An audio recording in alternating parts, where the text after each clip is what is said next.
Hola, soy el doctor Anselmo Flores Andrade y sean bienvenidos al programa Conversaciones con Perspectiva. El día de hoy vamos a conversar en torno al libro La socialización política de los niños en México. Para ello, tenemos a una de las coautoras de esa obra, la doctora Fernanda Sumuano, quien es doctora en ciencia política por la Universidad de Iowa, Estados Unidos, y actualmente es profesora investigadora del Centro de Estudios Internacionales del Colegio de México y miembro del Sistema Nacional de Investigadores Nivel 3. La profesora Somuano es autora y coautora de una docena de libros, entre los que podemos destacar Sociedad Civil Organizada y Democracia en México, Confianza y Cambio Político en México, Informe País sobre la calidad de la ciudadanía en México y La democracia en México, un análisis a 10 años de la alternancia, entre otras obras. Doctora Somuano, muchas gracias por haber aceptado la invitación para estar con nosotros.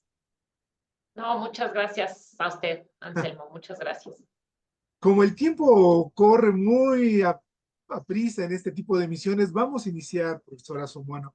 Eh, para que el público que nos va a ver y escuchar tenga un marco de referencia, quisiera iniciar esta conversación preguntándole cómo surge este libro, es decir, cuál es la historia, sus antecedentes y sobre todo el propósito de la obra. La escuchamos, profesor. Claro que sí, muchas gracias. Bueno, de verdad le agradezco muchísimo que me haya invitado porque, pues, para un académico que haya interés en lo que uno hace, pues es yo creo que una de las cosas más importantes y más satisfactorias que hay.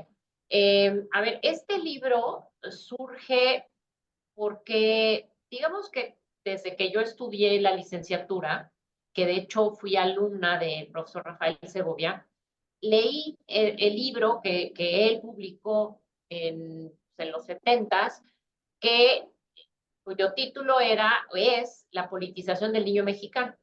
Y fue un libro que realmente me gustó mucho y me llamó mucho la atención porque era muy innovador en diferentes cosas. Uno, pues, digamos que la idea de politización, o que luego Julia y yo le pusimos socialización política, pero en realidad era un tema interesante. La manera en la que se estudió también, porque se hizo con encuestas, que era algo que en esas épocas en México pues no era muy común.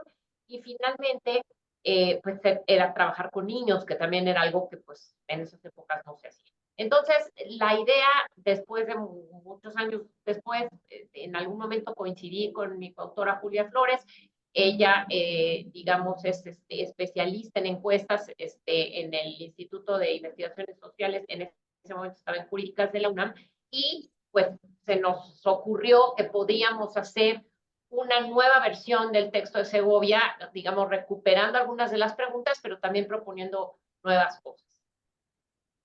Sí, ese libro tuvo resonancias que aún hasta la fecha siguen teniendo, y el libro de su coautoría vuelve a actualizar esta línea de investigación, y al final comentaré algo al respecto.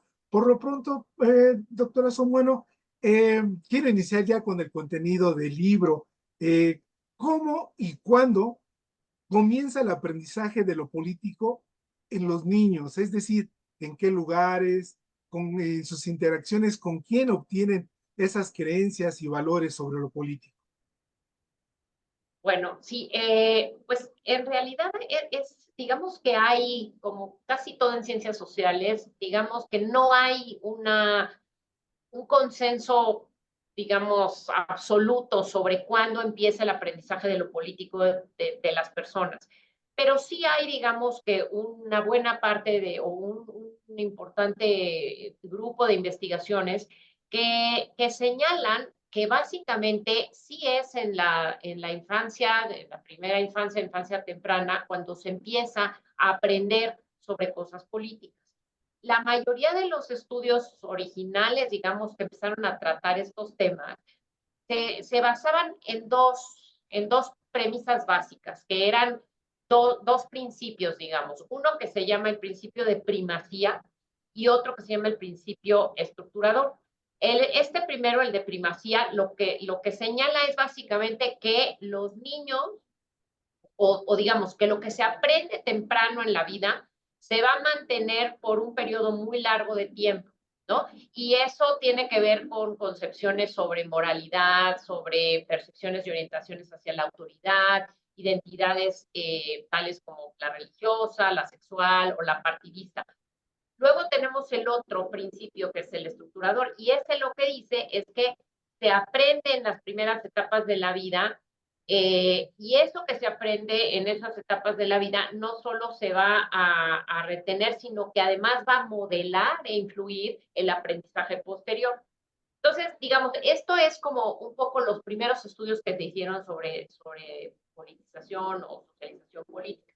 Después ha habido algunos textos que han, digamos, regresado en los temas y que, sin descartar la importancia que tiene el aprendizaje, insisto, en la infancia, sí señalan que aunque hay, digamos, persistencia en algunas de las preferencias y de las actitudes que se aprenden de pequeños en la infancia, sí señalan que de alguna manera se ha sobrevalorado eso y que en realidad sí hay revisiones y actualizaciones de ese aprendizaje en etapas o edades posteriores.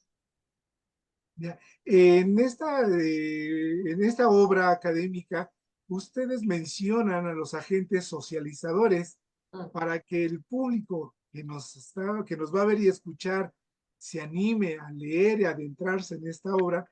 Quisiera preguntarle,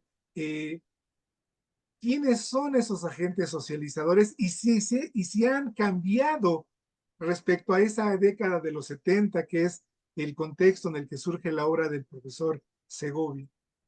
Sí, sí, efectivamente, los agentes socializadores, de hecho, son justamente esos entes, ¿no? Que son, digamos, los que de alguna manera influyen o transmiten, ¿no? Los conocimientos y las actitudes y las percepciones que los niños van a ir adoptando, pues a diferentes edades. Empezamos con los niños y luego pues, más adelante. Ahora, ¿quiénes son esos agentes socializadores? Bueno, el más importante hasta ahora, de nuevo, en la mayoría de los textos que hay sobre el tema, es la familia. La familia básicamente es el primer agente que introduce a los niños a la normatividad social, es clave en la construcción de esa primera imagen que el niño tiene de la realidad, de la autoridad, en general del poder incluso, ¿no? Entonces, la familia es el primero, después tenemos la escuela, que sería el segundo agente, incluso en temporalidad, pues es la familia, y luego, pues, en cuanto los niños van a la escuela, se enfrentan, digamos, a una estructura que es esa escuela, que es la que de alguna manera también va a ayudar a transmitirles diferentes valores, diferentes imágenes de nuevo, de la realidad, de la sociedad en la que están, en fin. Otro agente más son las iglesias, ¿no? Que también de alguna manera son transmisoras de valores. Los medios de comunicación, muy importante agente socializador, que también, digamos, este tiene una influencia desde que uno es niño, pero sigue habiendo, digamos, pues, un contacto muy importante con los medios pues, prácticamente durante toda la vida. Y otro agente más son los pares, que serían pues básicamente esos compañeros que uno tiene o bien en la escuela o bien pues en donde uno vive, en la colonia, en el barrio, ¿no?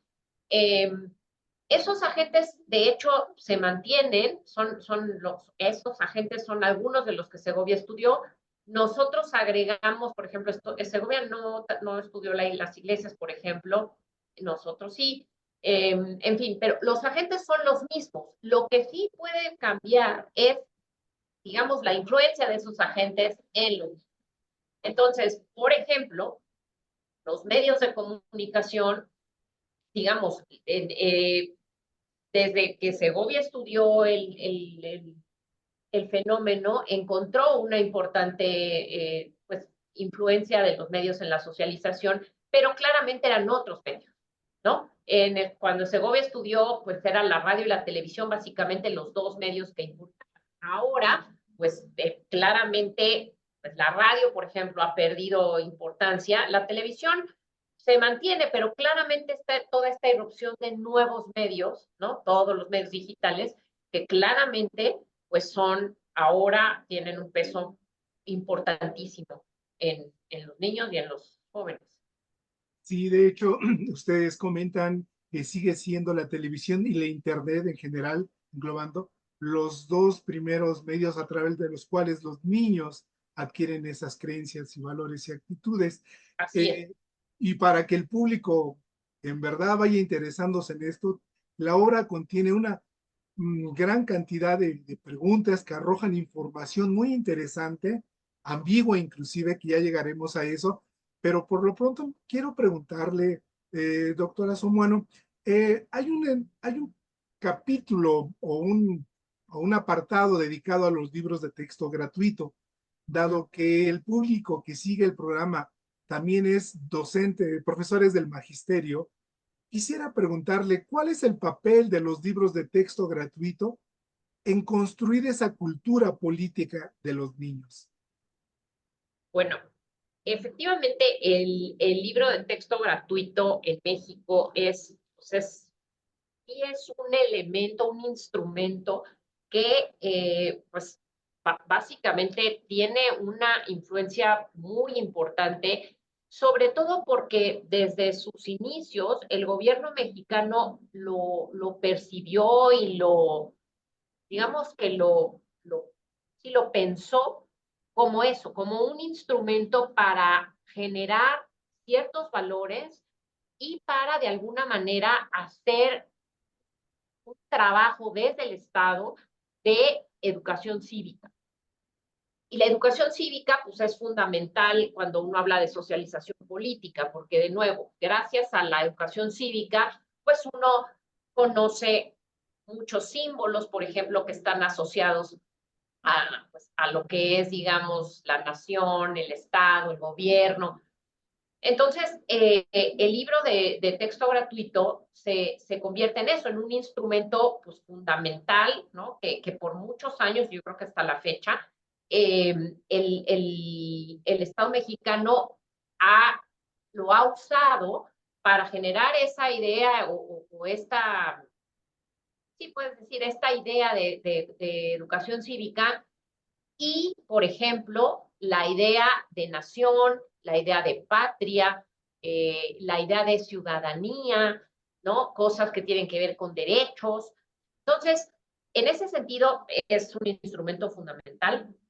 Y luego, lo que podría yo decir también es que lo que sí observamos es cómo el libro de texto gratuito ha cambiado, una vez más, en el tiempo, desde su creación hasta ahora, y cómo, de alguna manera, sí ha habido un cambio importante en términos de lo que el libro trata de transmitir, ¿no? Entonces, digamos, de las cosas o de los hallazgos más importantes, que digo, no, eso no es un hallazgo nuestro, de hecho, eso hay muchos trabajos que lo han trabajado, que es, por ejemplo, la idea de cómo en un primer momento el libro de texto sí se centró en tratar de transmitir cosas que tenían que ver, por ejemplo, con la idea de nación y con la idea de patria. Mientras que más adelante, en algunos de los varios cambios que se hicieron, sobre todo a partir de los 90s, 80s, 90s, sí hubo un cambio importante en la idea esta de nacionalismo o de la idea de patria a cosas que tenían que ver mucho más con derechos individuales, ¿no? Sobre todo ideas más liberales, digamos, sí, de derechos que tenían que ver más con democracia liberal. Y se usa menos todo lo que utiliza. De hecho, el conteo de palabras es muy interesante porque uno puede ver perfectamente cómo las primeras etapas del libro estaba plagado de la idea, insisto, de patria y de nación, de nacionalismo. y luego cómo se cambia, digamos, a una idea mucho más de derecho. Ciudadanía, por ejemplo, es una palabra que aparece justamente a partir de los 80s, 90s, que antes en los primeros libros no es una palabra que esté presente. Sí, qué importante que menciona esto, profesora Somuano, porque efectivamente le iba a preguntar si existía una relación entre el tipo de sistema político y esta socialización política, es decir, en un sistema político autoritario tiene seguramente unas prioridades de socialización diferentes a un sistema político, digamos, democrático. Exactamente. Y de hecho, pues un poco la hipótesis que hay detrás del libro que tenía Segovia y que nosotros un poco también tratamos de abordar con el texto, pues es esa, que en principio sí existe cierta, ¿cómo fue la palabra? Existe cierta, no equivalencia, sino, ay, una relación, digamos, directa entre, pues, por un lado, sí, los valores que hay en una sociedad y el tipo de régimen. Entonces, Segovia lo que dice es, en un estado autoritario como era el mexicano en los 70s, pues lo que uno tendería a encontrar son valores autoritarios, ¿no? Mientras que, pues, y esa era justo una de las cosas que nosotros queríamos ver, es si a partir del 2000, que hay, digamos, una alternancia en el poder político y que en principio ya México podía denominarse democracia, aún con imperfecciones, pero democracia, y había habido cambios en los valores de los niños. Entonces, pues digamos que al final lo que encontramos es que sí parecería haber cierta correspondencia entre pues los valores de los niños y el tipo de régimen. Entonces, pues lo que acabamos encontrando es que ahora los valores de los niños, aunque sigue habiendo, porque digamos, los valores cambian a velocidades pues muy lentas, aunque sigue habiendo ciertos valores autoritarios, cierta preferencia por ciertas, por ejemplo, líderes fuertes, cierta percepción de que es el presidente el que tiene más poder, en fin, ese tipo de cosas que son de alguna manera valores autoritarios, aun cuando persisten, sí vimos, sí pudimos medir cambios, por lo menos inicios de cambios interesantes hacia valores más democráticos, menos autoritarios. Sí, claro, y bueno, no es el espacio que el público lea el libro para que vea ese detalle fino que ustedes hacen, porque también hay que ver por edad, por sexo, por la segmentación geográfica, pero en términos generales, doctora Somuano, y me gustaría preguntarle en tres ámbitos. Empiezo con el primero, de manera general, porque yo sé que no puede usted abarcar en este espacio toda la riqueza de información que hay en el libro, ¿qué concepción tienen los niños mexicanos sobre la democracia? Por ejemplo, sobre el votar, ¿para qué sirve la democracia? ¿Con qué partido político se identifican? Mm. Bueno, efectivamente, digamos, en el libro tenemos como un buen mm, grupo, una batería importante de preguntas que intentan responder eso, ¿no? O sea, un poco la idea de democracia de los niños y un poco la idea de para qué sirve, un poco la idea de sobre qué opinan de los partidos.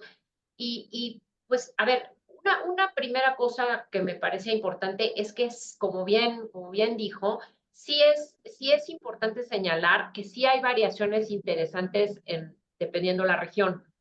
Entonces, efectivamente es difícil decir esto es porque, pues, dependiendo la región hay variación. Pero, de manera general, sí podemos decir que una primera cosa es que, en general, sí podríamos decir que la idea de los niños mexicanos sobre la democracia sí es más bien formal en términos de que perciben la democracia como algo como un método para elegir gobernantes. Más, o sea, mucho más, por ejemplo, que otra de las opciones que teníamos en esta batería de preguntas es si la percibían como una herramienta para pedir al gobierno una rendición de cuentas, por ejemplo. Y lo que vemos es que no, que sí hay una visión mucho más formal. Ellos ven a la democracia como este método, mecanismo para elegir gobernantes. Eso por un lado. Por otro lado, como ya había yo mencionado hace un ratito, sí hay también una visión de, de que los liderazgos fuertes son importantes en las sociedades y sobre todo, no, o sea, un poco la idea de la pregunta que nosotros hicimos tenía que ver con si consideraban que unos cuantos líderes fuertes podían mejorar al país más que todas las leyes. Y sí tuvimos, digamos, una mayoría, 6 de cada 10 niños, que nos decían que, pues, que los líderes ayudan más a un país que las propias leyes. Entonces, bueno, eso, por ejemplo, pues es algo que persiste un poco en lo que Segovia ya había encontrado. Lo mismo sucede con la figura del presidente, que también es algo que había yo mencionado. Esta idea de que el presidente influye mucho en la política, ¿no? Más que otros actores, ¿no? Otros actores incluso dentro del propio gobierno. Y eso, digamos, también fue una mayoría, 7 de cada 10 nos dijeron que el presidente es, digamos, quien influye más o mucho más en en la política que otros actores. Igualmente, también cuando preguntamos sobre otros actores más allá del presidente, y esto sobre todo en jóvenes, digamos, ya no tanto niños, sino más los muchachos de secundaria, digamos, ahí lo que encontramos es que sí había una idea de que son los ricos y las grandes empresas los actores que tienen o que ejercen más influencia en las decisiones políticas del país, lo cual también habla un poco de una visión elitista de la democracia que no es, digamos, lo que uno le parecería ideal, porque, digamos, por otro lado, es probable que tampoco es que se alejen tanto de la realidad, lo cual también habla, digamos, de problemas de nuestro sistema de gobierno. Pero bueno, la idea es que sí tienen esa visión y eso, digamos, eso por supuesto ya tendría uno que hacer un análisis diferente y nuevo, pero es interesante porque eso mismo puede querer decir en algún momento o puede generar en algún momento ciertos niveles de apatía, porque si uno percibe que son solo los poderosos los que pueden influir, de alguna manera eso nos puede desmovilizar, ¿no? Como ciudadanos, porque, ay, para qué participo si en realidad pues lo que yo haga no va a influir porque no soy rico o no soy un gran empresario? Entonces, creo que esos son algunos de los hallazgos que me parecen importantes de Aprovecho la ocasión, doctora Sumuano, para preguntarle algo vinculado a esto, ahora que todo, no solamente México, todos los países del continente adolecen de un pleno Estado de Derecho. ¿Qué resultados nos podría usted compartir? No todos, pero algunos para que el público que nos va a ver y escuchar, insisto, vea y lea el libro. ¿Qué nos dice en relación a la cultura de la legalidad? Es decir, ¿qué actitud tienen los niños frente a las normas morales y cívicas? Sí, bueno, ese también es un punto muy importante, porque ahí, digamos, de hecho, ni siquiera, o sea, lo que es interesante es que los resultados que tuvimos con los niños se parecen muchísimo a los resultados que tenemos con adultos, porque, digamos, yo trabajo mucho con encuestas y bueno, pues, digamos, una de las preguntas más importantes que tienen que ver con eso es esta de si usted considera que las leyes se respetan en México. Y una gran mayoría, pues, dice que no.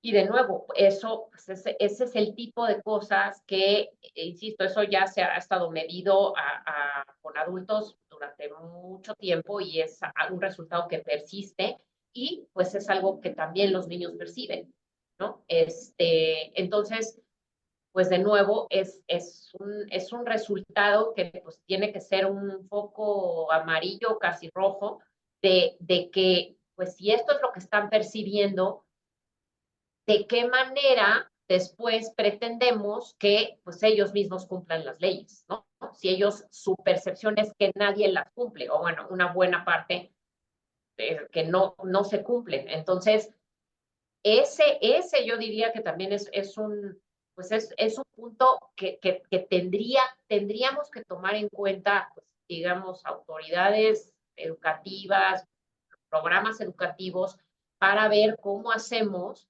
que, pues, digamos, ese tipo de cosas se empiece a cambiar. Sí, aprovecho esto último que dice para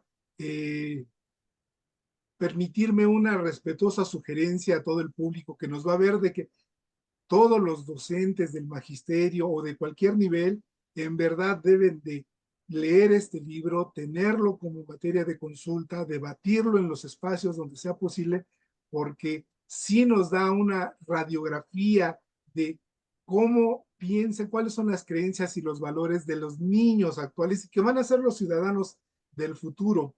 Eh, y vinculado a esto, doctora son bueno, una democracia plena permite la cooperación y permite tener confianza para lograr objetivos comunes. En este punto, en relación a la confianza, la tolerancia, ¿qué resultados arrojaron sus investigaciones en el libro? A ver, ahí también es interesante, digamos, en términos de confianza, me parece que otra vez los resultados se parecen mucho a lo que encontramos en adultos. Básicamente, cuando preguntamos qué tanto crees que se puede confiar en la gente, obtuvimos 11% mucho, 45% algo, 37% poco y 5% nada. Es decir, que si sumamos el poco y el nada, pues llegamos a cerca del 40 y tantos por ciento, casi la mitad. Eh, digamos, en términos de lo que encontramos en adultos, repito, se parece, quizá en adultos es un poco peor, o sea, ahí la desconfianza es todavía mayor. Y esto es, de nuevo, es un resultado muy importante porque efectivamente, pues una buena parte de la literatura lo que dice es que, pues en una democracia en principio, pues sí es importante que exista cierta confianza, sobre todo interpersonal, incluso más importante que la confianza en las instituciones, porque ahí hay quien dice que cuando hay cierta desconfianza es hasta positivo, porque entonces uno intenta pedir cuentas a los gobiernos y demás, pero cuando es, digamos, con el vecino, ese tipo de confianza es muy importante porque lo que genera es pues muchas cosas positivas, digamos, para una democracia. Una tiene que ver pues con la autoorganización, ¿no? Es decir, si yo confío en el otro y tenemos un problema común, pues entonces busco organizarme con esas personas. Si no hay confianza, eso no puede, no se da. Entonces, para, digamos, como un elemento para la acción colectiva, la confianza interpersonal es algo muy importante. Entonces, digamos otra vez, si tenemos estos valores en los niños, que es pues, casi 5 o 4 de cada 10 que no confían, pues digamos, algo preocupante. Ahora, con relación a, bueno, evidentemente, cuando preguntamos por institución, pues como es obvio, la familia es esa institución en la que más confían. Tiene lógica y en los adultos pasa lo mismo. Interesantemente, también los demás están en un orden muy parecido al de los adultos, es decir, tenemos maestros, tenemos ejército, tenemos universidades públicas, tenemos iglesia, y luego en los últimos lugares, lo que sucede exactamente igual en los adultos, tenemos los partidos políticos, ¿no? Que esa es, digamos, la institución en la que menos confían los mexicanos en todos los niveles y en todas las edades. Ahora, con relación a la tolerancia, ahí quizá hay cosas, encontramos cosas, pues, digamos, interesantes y en algunos puntos incluso un poquito contradictorias, porque por un lado, sí encontramos mayores niveles de tolerancia con respecto a ciertos grupos, ¿no? Específicamente, por ejemplo, el caso de personas, digamos, de minorías, por ejemplo, de homosexuales, de minorías étnicas.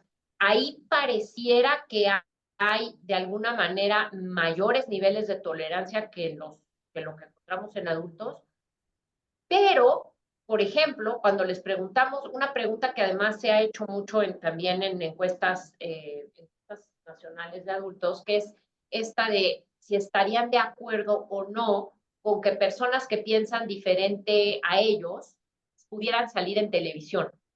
Y ahí, por ejemplo, esa pregunta sí tuvimos, digamos, un número, pues, a nuestro juicio alto de niños que dijeron que no deberían tener derecho de salir en la televisión, por ejemplo. Entonces, ahí, digamos, por un lado sí tenemos como algunos datos que muestran mayores niveles de tolerancia en ciertos grupos, pero por ejemplo esta, que sería una pregunta más general, ahí tuvimos resultados no muy halagüeños, por ejemplo.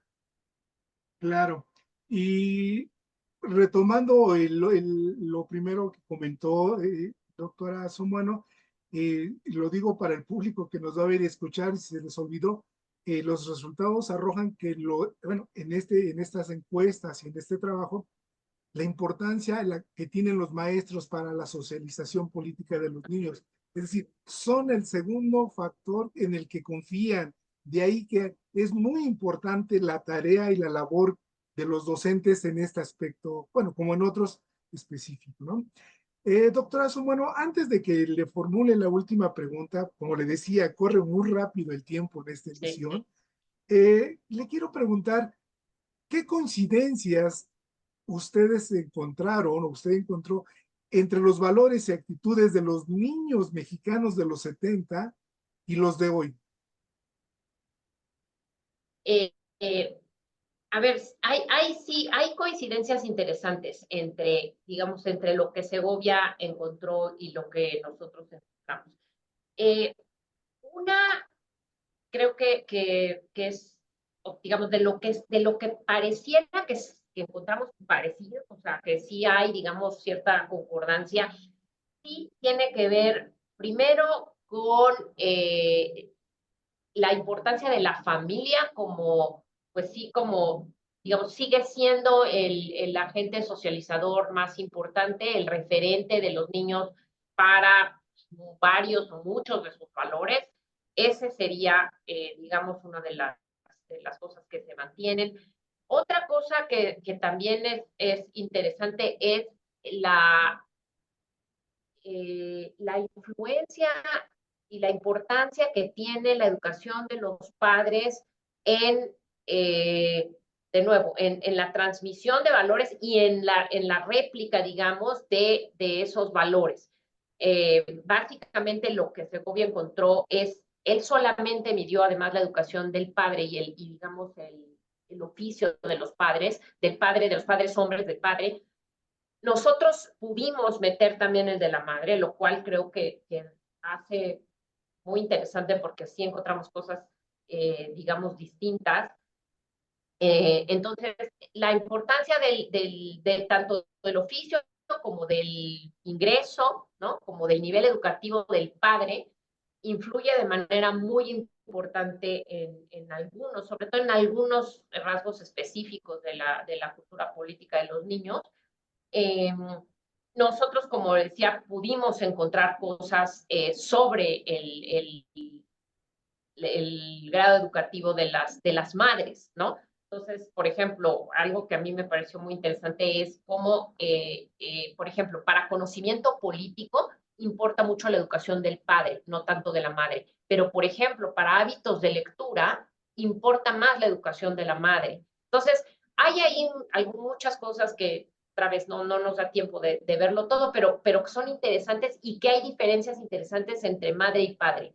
Esas es, digamos, algunas de las cosas más que se parecen. Ahora, ¿qué es distinto? Y yo creo que ahí esa es alguna de las cosas que me parecen esperanzadoras. porque sí hay, de nuevo, aquí hay cosas que nosotros medimos que Segovia no, entonces no podemos hacer la comparación directa, pero cosas que nos parecieron que son pues muy esperanzadoras son, por ejemplo, la posición de los niños actuales sobre el papel de las mujeres en política. Ese para mí es de los resultados más interesantes y que me dan como más gusto haberlos encontrado, ¿no? Es decir, la gran mayoría de los niños dijeron que estaban totalmente en contra de una idea de que, por ejemplo, es más importante para los hombres estudiar que para las mujeres, ¿no? O cosas como que las labores del hogar son cosa de mujeres, ¿no? O cosas como bueno, ya había dicho lo de que es más importante la educación universitaria para un hombre que para una mujer, por ejemplo. Entonces, este tipo de cosas, ¿no? Que probablemente, digo, no se midieron, pero en los 70 a lo mejor hubieran arrojado resultados distintos, ahora sí hay, digamos, y eso es muy claro porque toda la batería de preguntas que hicimos sobre el rol de las mujeres en la política, ¿no? Esta idea de que las mujeres como son más emocionales, son peores líderes que los hombres, por ejemplo, ¿no? Todas este tipo de preguntas, en todas, prácticamente en todas, los niños estuvieron, digamos, a favor de que las mujeres tienen las mismas capacidades, tienen el mismo derecho de estudiar, tienen que, los hombres tienen que, digamos, esta idea de labores de mujeres de la casa, todo eso claramente hay, digamos, una visión muy distinta de la que estoy segura que había en los 70.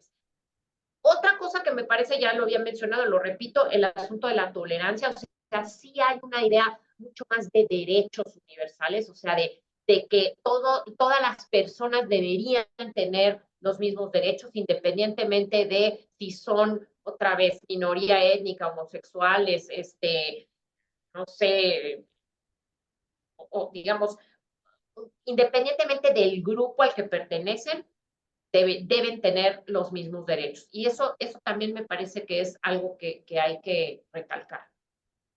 Interesante. Y finalmente, doctora Sumuano, ¿alguna reflexión que nos quiera dejar a las personas que nos van a ver y escuchar en relación al libro o al tema de las creencias y valores de los niños en México? Pues básicamente yo lo que diría es que sí es muy importante primero ver que sí parece que hay un cambio positivo en algunos rubros, digamos, a partir de que vivimos en una democracia.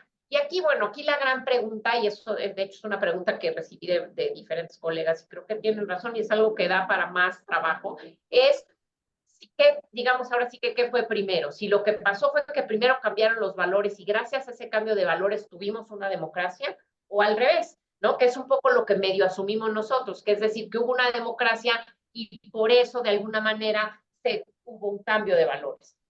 Creo que al final aquí, digamos, independientemente de qué fue primero, lo que sí podemos afirmar es que sí hay ciertos cambios positivos. Que menciono, insisto otra vez, el de esta, una idea de que sí hay cambios en este sentido. Repito, el de las mujeres a mí me parece que es realmente muy importante.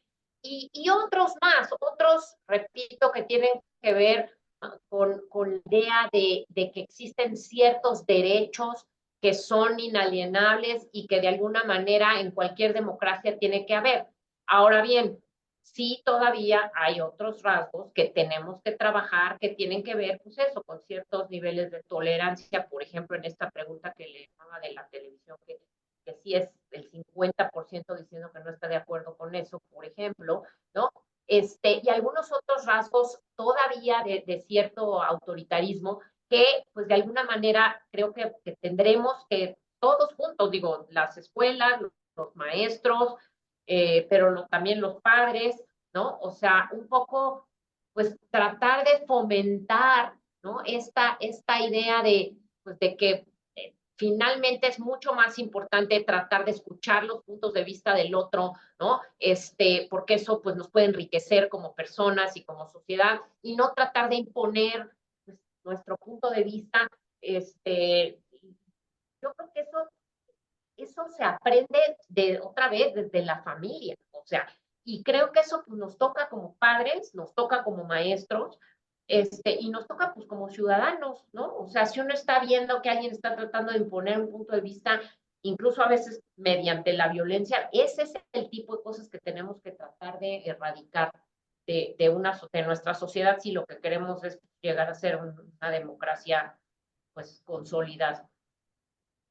Completamente de acuerdo con usted, doctora Somuano, y solo me resta decir, soy el doctor Anselmo Flores Andrade y fue un placer haber conversado con la doctora Fernanda Somuano, profesora investigadora del Centro de Estudios Internacionales del Colegio de México y miembro del Sistema Nacional de Investigadores Nivel 3.